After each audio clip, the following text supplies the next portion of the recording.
At sa gabi napupuyat ang iyong nanay sa pagtimpla ng gatas mo.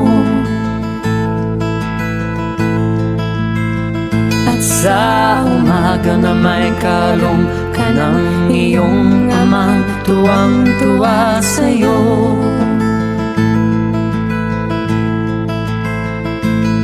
Ngayon nga'y malaki ka na, nais mo'y maging malaya, di man sila payag, walang magagawa.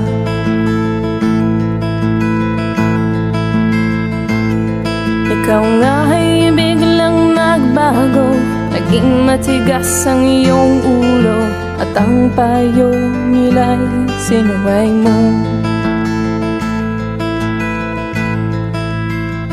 Di mo man lang